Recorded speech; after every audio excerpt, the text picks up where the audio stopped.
کلمہ طیبہ کا ورد کرتے رہا کرو. ہاں یہ بھی ہم نہیں کرتے ہیں. پڑھے لا الہ الا اللہ محمد الرسول اللہ صلی اللہ تعالی وسلم. آپ کو پتہ ہے حدیث میں کیا فرمایا؟ افضل الذکر، سب سے افضل ذکر حدیث میں پتہ ہے کیا فرمایا؟ لا الہ الا اللہ. اس کو سب سے افضل ذکر کہا گیا. اب میں پوچھتا نہیں، ہاتھ نہیں اٹھاتا، اپنے دل سے پوچھ لو پورے ہفتے میں کتنی بار کلمہ پڑھا ہے؟ نہیں پڑھتے یار. روز ایک تسبیح تو کلمے کی پڑھو. میں ایک بزرگ کا جملہ، اللہ پاک چلے نام بتاتا ہوں، جنت نصیب کرے، بڑے پیارے ہمارے اہل سنت کے عالم دین تھے، حمزہ علی قادری صاحب ہیں رحمت اللہ تعالی علیہ. ان کا ایک جملہ مجھے یاد رہ گیا. وہ بڑا پیارا جملہ کہا کرتے تھے، زبان کو کلمے کا عادی بناؤ، جس دن زبان بھاری ہو جائے گی اس دن بھی تمہاری زبان سے کلمہ جاری ہو جائے گا. آپ کو پتہ ہے جب ہم مریں گے نا، سکرات کا جو وقت ہوتا ہے، زبان بھاری ہو جاتی ہے، جملے نہیں نکلتے. دیکھیں زبان کا عادی ہونے کے مطلب سمجھو. مثال دیتا ہوں، موٹر سائیکل پہ، گاڑی میں آپ کہیں جا رہے ہیں، اچانک بریک لگا، سامنے سے کوئی گاڑی آئی اور آپ کی گاڑی نے زور سے بریک لگایا، کیا نکلتا ہے زبان سے؟ اپنے آپ سے پوچھو. کچھ لوگوں کے منہ سے اس وقت گالی نکلتی ہے، کچھ نہ کچھ ایسا گندا نکلتا ہے، برا نکلتا ہے. اور الحمدللہ کچھ لوگ ایسے جس کا اس وقت نکلتا ہے یا رسول اللہ، یا اللہ، لا الہ الا اللہ. کیوں؟ یہ جملہ سمجھنا میرا. جو برتن میں ہوتا ہے نا وہی چھلکتا ہے. جس کے اندر گندگی بھری ہونا ہے، گندی باتیں، بے حیائی، برے دوست میں بیٹھنا، گالی گلوچ، جب بھی اس کو جھٹکا لگے گا نا، جب بھی اس کو تکلیف پہنچے گی، چونکہ اندر گندگی بھری ہوئی ہے تو دھکا لگنے پر وہی باہر نکل رہا ہے.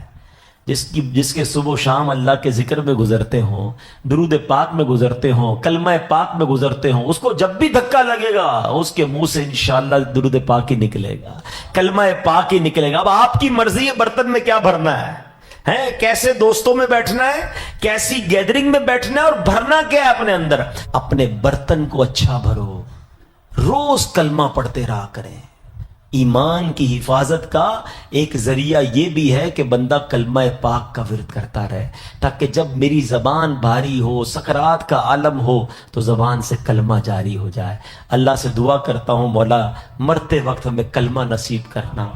گالی دیتے ہوئے، بری بات کرتے ہوئے، حرام دیکھتے ہوئے، حرام سنتے ہوئے میں موت نہ آئے. ہاں جو فلمیں ڈرامے دیکھتے ہیں، جن کی گاڑی میں بھی میوزک چل رہا ہوتا ہے، سوچو یار اپنے گاڑی کے ایکسیڈنٹ ہوتے ہوئے دیکھا، لوگوں کو مرتے ہوئے دیکھا، تمہیں شرم نہیں آ رہی؟ خدا نہ خواستہ اس حال میں چلے گئے تو کیا ہوگا؟ گانے سنتے سنتے دنیا سے جاؤ گے. یاد رکھیے اسلام کا بنیادی وہ کلمہ ہے یہ کہ جس پر اسلام کی پوری عمارت قائم ہے. یہ کلمہ بلا شبہ جنت میں لے جانے والا عمل، بلکہ جنت میں لے جانے والے تمام اعمال صالحہ کی اصل و بنیاد ہے. یعنی اگر کلمہ طیبہ ہی نہیں ہے، ایمان ہی پکا نہیں ہے، اپنے دل سے اللہ اور اس کے رسول کو مانا ہی نہیں ہے، تو پھر باقی اعمال کی کیا حیثیت رہ جاتی ہے؟ تو پتہ چلا کہ کلمہ طیبہ یعنی کلمہ اسلام، جس کو کلمہ شہادت بھی کہا جاتا ہے، یہ تمام اعمال صالحہ کی بنیاد ہے. اور یوں کہا جائے کہ جنت میں جانے والی تمام چابیوں کی اصل بھی یہی ہے. آئیے کچھ احادیث کے ذریعے کلمہ طیبہ کے فضائل سنیے، اور آج ایک نیت کرنی ہے کہ دل کی گہرائیوں کے ساتھ کلمہ طیبہ کا ورد کرتے رہیں. ذرا فضائل تو سنیں اور ایمان تازہ کریں. حضرت عبادہ بن صامت رضی اللہ تعالیٰ عنہ سے روایت ہے، اور یہ مشکات شریف کی حدیث ہے. انہوں نے کہا کہ میں نے رسول اللہ صلی اللہ تعالیٰ علیہ وسلم کو یہ فرماتے سنا کہ جو شخص اس بات کی گواہی دے کہ خدا عز و جل کے سوا کوئی معبود نہیں اور حضرت محمد صلی اللہ تعالی علیہ وسلم اللہ کے رسول ہیں، تو اللہ تعالیٰ اس کے اوپر جہنم کو حرام فرما دے گا. سبحان اللہ. یہ گواہی دینا دل کی گہرائیوں سے کس قدر بڑی برکت ہے. ایک اور حدیث پاک سنیے اور ایمان تازہ کیجیے. مسلم شریف کی حدیث ہے، حضرت عثمان رضی اللہ تعالیٰ عنہ سے روایت ہے. انہوں نے کہا کہ رسول اللہ صلی اللہ تعالی علیہ وسلم نے فرمایا کہ جو شخص لا الہ الا اللہ کا یقین رکھتے ہوئے مرا وہ جنت میں داخل ہوگا. سبحان اللہ. یہاں ایک بات کی وضاحت کرنا ضروری سمجھتا ہوں کہ جہاں حدیثوں میں فقط لا الہ الا اللہ کا ذکر کیا گیا، اس سے مراد پورا کلمہ یعنی لا الہ الا اللہ محمد الرسول اللہ صلی اللہ تعالی علیہ وسلم ہے، مگر اس کو اختصار کے طور پر شارٹ فارم میں لا الہ الا اللہ کے طور پر ذکر کیا گیا۔ جیسا کہ عام طور پر کہا جاتا ہے کہ نماز میں الحمد پڑھنا واجب ہے، اس سے مراد یہ نہیں ہے کہ صرف الحمد پڑھنا ہے، اس سے مراد پوری سورہ فاتحہ ہے۔ اسی طرح میرے میٹھے اسلامی بھائیوں، جہاں جہاں حدیثوں میں صرف لا الہ الا اللہ کا ذکر ہے، اس سے مراد پورا کلمہ ہے، کیونکہ ظاہر ہے کہ صرف لا الہ الا اللہ کہنے والا ہرگز مسلمان نہیں ہو سکتا، نہ جنت میں جا سکتا ہے۔ مسلمان اور جنتی تو وہی ہوگا جو پورے کلمہ یعنی لا الہ الا اللہ محمد رسول اللہ صلی اللہ تعالی علیہ وسلم اس کو دل سے سچا مان کر زبان سے پڑھے۔ چنانچہ اس عنوان میں جہاں جہاں احادیث میں لا الہ الا اللہ کہا گیا، اس سے مراد پورا کلمہ طیبہ ہی ہے۔ ایک اور حدیث پاک سنیے، حضرت معاذ بن جبل رضی اللہ تعالیٰ عنہ سے روایت ہے، انہوں نے کہا کہ مجھ سے رسول اللہ صلی اللہ تعالی علیہ وسلم نے فرمایا، جنت کی کنجیاں لا الہ الا اللہ کی گواہی ہے۔ یہی تو ہمارا موضوع ہے کہ جنت کی چابیاں، سبحان اللہ، کلمہ طیبہ گویا جنت میں جانے کا گیٹ پاس ہے، مگر یہ دل کی گہرائیوں سے پڑھنا ہے اور بار بار پڑھنا ہے۔ یہاں کچھ مسائل بھی آپ سنیں گے جو مزید ایمان کو جلا بخشیں گے، مزید کلمہ طیبہ سے محبت کو پیدا کریں گے۔ اب جو یہ احادیث آپ نے سنی ہے، اس سے ایک بات سمجھ یہ آتی ہے کہ لا الہ الا اللہ محمد الرسول اللہ کو دل سے سچا مان کر پڑھنے والا یقیناً ضرور جنت میں جائے گا۔ اب اس کی چند صورتیں ہیں۔ نمبر ایک، سنتے جائیے اور سمجھتے بھی جائیے، نابالغ مگر ہوش مند لڑکے نے کلمہ پڑھ لیا اور بالغ ہونے سے پہلے ہی مر گیا، یا بالغ نے یہ کلمہ پڑھا اور فوراً ہی یا تو مجنون ہو گیا یعنی پاگل ہو گیا اور اسی حالت میں مر گیا، یہ کلمہ پڑھتے ہی فوراً اس کا انتقال ہو گیا، یعنی کوئی نہ نیک کام کر سکا نہ کوئی گناہ کر سکا، تو اب فقط کلمہ اسلام پر ایمان لانے کے سبب سے یہ ہمیشہ ہمیشہ کے لیے جنت میں داخل ہو جائے گا، کیونکہ اس نے گناہ ہی نہیں کیا نا۔ کلمہ طیبہ پڑھنے کے بعد اس کے گناہوں کا گویا اندراج ہی نہیں ہو سکا، تو اب یہ جنت میں چلا جائے گا۔ ایک صورت تو یہ ہے۔ دوسری صورت یہ ہے کہ کسی نے کلمہ اسلام پڑھ کر عمر بھر نیکی ہی کے اعمال کیے، کوئی گناہ کا کام اس نے کیا ہی نہیں، تو یہ شخص بھی ہمیشہ ہمیشہ کے لیے جنت میں جائے گا۔ تیسری صورت کیا ہے کہ کسی شخص نے کلمہ پڑھ کر کچھ نیک اعمال کیے اور کچھ گناہ کے کام بھی کر ڈالے، یعنی ہم جیسا اگر کوئی گناہگار بندہ ہے تو فرمایا کہ مگر مرتے دم تک اس کلمے پر قائم رہا، تو اگر اس شخص کو توبہ نصیب ہو گئی تو بھی یہ ہمیشہ ہمیشہ کے لیے جنت میں جائے گا، اور اگر یہ شخص توبہ نہ کر سکا تو پھر اس کا معاملہ خداوند کریم کی مرضی پر ہے۔ اگر خداوند تعالیٰ چاہے تو اپنے فضل و کرم سے اس کے گناہوں کو معاف فرما دے گا اور اس کو ہمیشہ ہمیشہ کے لیے جنت میں داخل فرما دے گا، اور اگر چاہے تو اس کے گناہوں کے لیے اس کو جہنم کا عذاب دے، پھر اس کو جہنم سے نکال کر جنت میں داخل کر دے گا۔ اچھا، ایک اور صورت جو سمجھ آتی ہے، بہرحال کلمہ اسلام پر ایمان رکھنے والا ہمیشہ ہمیشہ کے لیے، ایک بات تو طے ہے کہ جہنم میں ہمیشہ ہمیشہ کے لیے وہ نہیں رہ سکتا، بلکہ وہ کبھی نہ کبھی ضرور جنت میں جائے گا، اس لیے کہ کلمہ اسلام جنت کی کنجیوں میں سے ایک اعلیٰ درجے کی کنجی، بلکہ جنت کی تمام کنجیوں کا دار و مدار اس پر ہے۔ جنت میں پہنچانے والی سڑکوں میں یہ سب سے بڑی سڑک بلکہ یہی شاہراہ ہے۔ اے میرے بیچو پیارے اسلامی بھائیوں، اب کلمہ اسلام یعنی کلمہ طیبہ پڑھنے کا ثواب کتنا ہے؟ بہت سارے اذکار ہم کرتے ہیں اور کرنا بھی چاہیے، مگر کلمہ طیبہ سبحان اللہ، حدیث پاک سنیے اور ایمان تازہ کیجیے۔ اور ترمذی شریف کی حدیث ہے کہ قیامت کے دن ایک شخص کو اللہ تعالیٰ تمام مخلوق کے سامنے کھڑا کر کے اس کے نامہ اعمال کے 99 دفتر کھولے گا، اور ہر دفتر اس کی حد نگاہ کے برابر لمبا چوڑا ہوگا۔ پھر باری تعالیٰ فرمائے گا کہ تجھ کو ان اعمال سے انکار ہے؟ کیا نامہ اعمال لکھنے والے فرشتوں نے تجھ پر کچھ ظلم کیا ہے؟ تو وہ کہے گا نہیں ہے میرے پروردگار۔ پھر باری تعالیٰ فرمائے گا کیا تجھ کو کوئی عذر درپیش ہے، کوئی آرگیومنٹ ہے، کوئی عذر ہے؟ کہے گا نہیں میرے پروردگار۔ اللہ عز و جل فرمائے گا کیوں نہیں، تیری ایک نیکی ہمارے پاس موجود ہے اور تجھ پر کوئی ظلم نہیں ہوگا۔ تو پھر ایک پرچہ نکالا جائے گا جس میں اشہد ان لا الہ الا اللہ واشہد ان محمد رسول اللہ لکھا ہوگا، اور اس کے بعد اللہ تعالیٰ حکم دے گا اے شخص تو اپنے نامہ اعمال تولنے کی جگہ حاضر ہو جا۔ تو وہ شخص عرض کرے گا کہ اے اللہ عز و جل، بھلا اتنے سارے دفتروں کے سامنے، اتنے سارے گناہوں کے سامنے اس چھوٹے سے پرچے کی کیا حقیقت ہے؟ تو اللہ تعالیٰ فرمائے گا کہ تو میزان عمل کے پاس جا کر وزن کرا لے، اور یاد رکھ تیرے اوپر کوئی ظلم نہیں کیا جائے گا۔ حضور اکرم صلی اللہ تعالیٰ علیہ وسلم نے ارشاد فرمایا کہ اس وقت ان تمام نامہ اعمال کے دفتروں کو میزان عمل کے ایک پلڑے میں رکھا جائے گا اور وہ پرچہ دوسرے پلڑے میں رکھا جائے گا، اور جب وزن کیا جائے گا تو تمام دفتروں کے انبار ہلکے پڑ جائیں گے اور وہ پرچہ بھاری ہوگا۔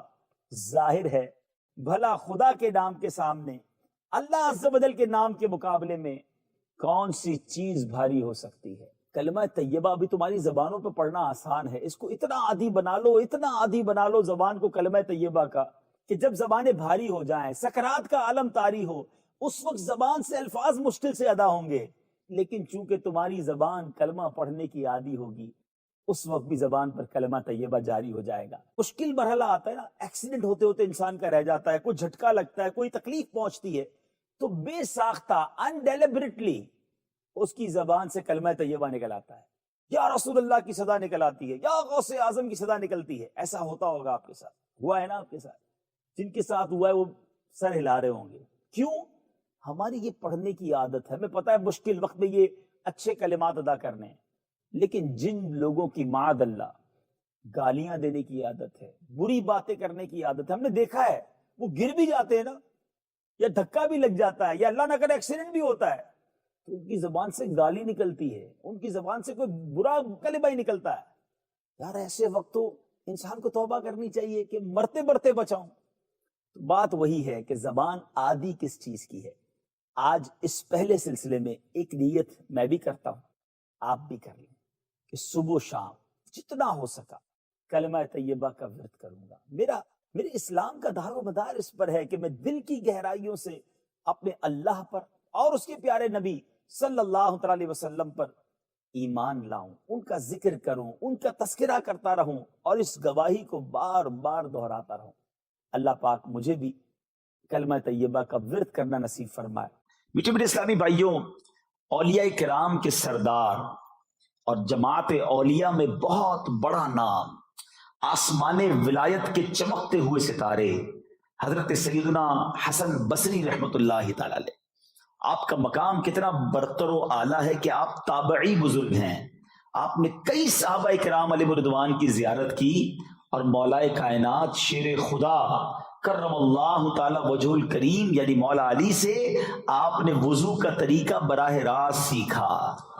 اتنی قرب آپ کو صحابہ کرام سے ملا۔ آپ کے بارے میں آتا ہے کہ آپ بڑے خوف خدا والے، بڑی عاجزی اور انکساری والے، اللہ پاک نے آپ کی زبان میں بڑی تاثیر رکھی تھی، بڑی حکمت بھری باتیں کیا کرتے۔ آپ بیان کر رہے تھے، امام حضرت حسن بصری اور مولا علی شیر خدا کرم اللہ تعالی وجہ الکریم نے آپ کا بیان سنا، اور مولا علی فرماتے بیان سن کر سبحان اللہ، یہ تو کسی صدیق کا کلام ہے۔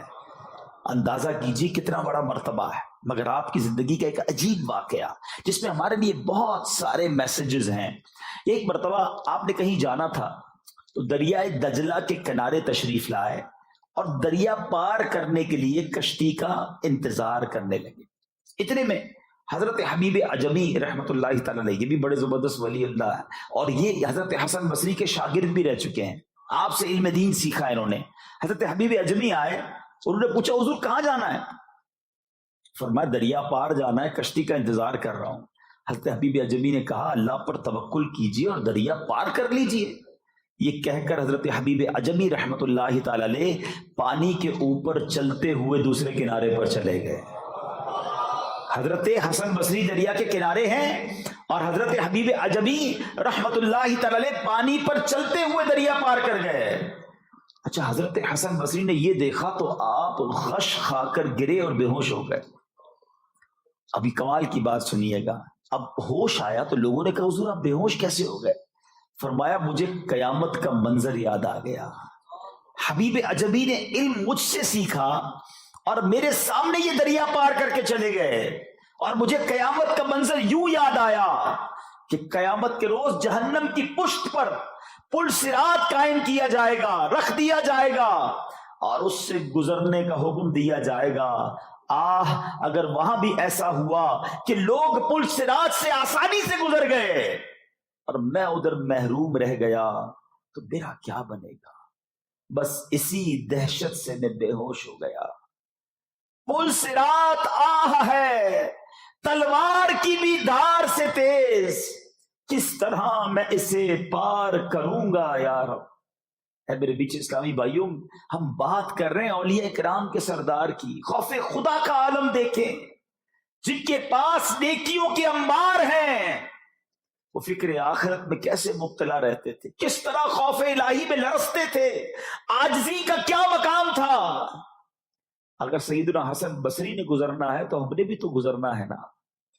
ہم میں سے کون ہے جس کی آنکھیں کبھی اس خوف سے بہی ہوں کہ میں پل صراط سے گزر پاؤں گا کہ نہیں؟ کبھی سوچا پل صراط کیسا پل ہے؟ احادیث میں مضمون ملتا ہے یہ تلوار سے زیادہ تیز ہے اور فرمایا بال سے زیادہ باریک ہے، thinner than hair. اس سے کیسے؟ اور جو پل ہے نا یہ اندھیرے میں ڈوبا ہوا ہوگا، نیچے جہنم ہے اور لوگوں کی چیخو پکار مچی ہوئی ہوگی اور بزرگان دین کمال کے لوگ ہیں. ان ایچ اینڈ ایوری انسیڈنٹ، ہر طرح کے واقعات میں وہ فکر آخرت کو تلاش کر لیتے تھے. ہم وہ لوگ ہیں جہاں فکر آخرت سامنے نظر آتی ہے وہاں بھی نہیں تلاش کرتے، وہاں بھی نہیں سوچتے. ابراہیم بن ادم رحمت اللہ تعالی یہ بھی زمانے کے ولی ہیں.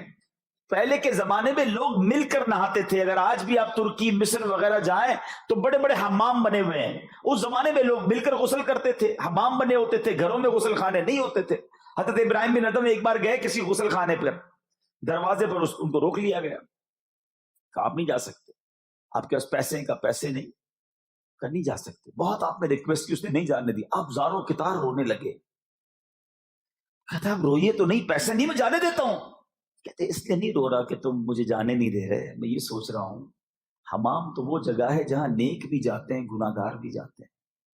میرے پاس کچھ رقم نہیں تھی، تم نے نہیں جانے دیا. جنت میں تو جائیں گے ہی اللہ کے پسندیدہ بندے. اگر جنت کے دروازے پر مجھے روک کر کہہ دیا گیا تمہاری نیکیاں قبول نہیں، تم نہیں جا سکتے، تو میرا ادھر کیا بنے گا؟ Look at this think. ان کی سوچ کیسی ہوتی تھی کہ کسی بھی بات میں آخرت کی فکر پیدا کرنا ہے. ایک بزرگ کے بارے میں آتا ہے آپ کپڑے کے بہت زبردست دستکاری کرتے تھے، بہت اسپیشل تھے اپنے کپڑا سینے میں. ایک بار آپ نے کپڑا بنا، تیار کیا، ڈیزائن کیا اور اب کپڑے کے ماہر کو جا کے دیا کہ ذرا دیکھیں کپڑا میرا کیسا ہے. جب اس ماہر ایکسپرٹ کے ہاتھ میں وہ کپڑا آیا نا، وہ کہتا ہے آپ کی سلائی میں بھی ڈیفیکٹ ہے، مثال دے رہا ہوں، آپ کے کلر بھی ٹھیک نہیں ہے، آپ کی جناب فلاں چیز بھی ٹھیک نہیں ہے. اس نے 3-4 نقص نکالے. یہ بزرگ زاروں کے تار رونے لگے. کہتا حضرت روئیں تو نہیں، میں ایسے ہی اپروو کر دیتا ہوں. کہ نہیں، اس نے نہیں رو رہا کہ تم نے میرے کپڑے میں ڈیفیکٹ نکالے ہیں. آج میں نے اپنے طور پر ایک پرفیکٹ کپڑا بنایا، مگر جب یہ ماہر کے ہاتھ میں آیا تو ماہر نے دیکھ کر پہچان لیا کتنی غلطیاں ہیں. میں نے تو اپنے طور پر نمازیں پڑھی ہیں، سجدے کیے ہیں، صدقے دیے ہیں، حج کیے ہیں، روزے رکھے ہیں. اگر بروز قیامت اللہ کی بارگاہ میں جب میرے اعمال پیش ہوں گے اور مجھے کہہ دیا گیا کہ تمہارے سجدوں میں اخلاص نہیں تھا، تمہاری عبادتیں اللہ کے لیے نہیں تھی اور میری عبادت میں نقص نکال کر اس عبادت کو ضائع کر دیا گیا، اس عبادت کو ختم قرار دے دیا گیا، تو میرا کیا بنے گا؟ اے میرے بیچ اسلامی بھائیوں، یہ وہ لوگ تھے کہ جن کی نیکیاں بے شمار ہیں مگر پھر بھی آنسو بہتے ہیں. اور ہم ہیں کہ ہمارے گناہ اتنے ہیں کہ گناہ یاد بھی نہیں ہیں.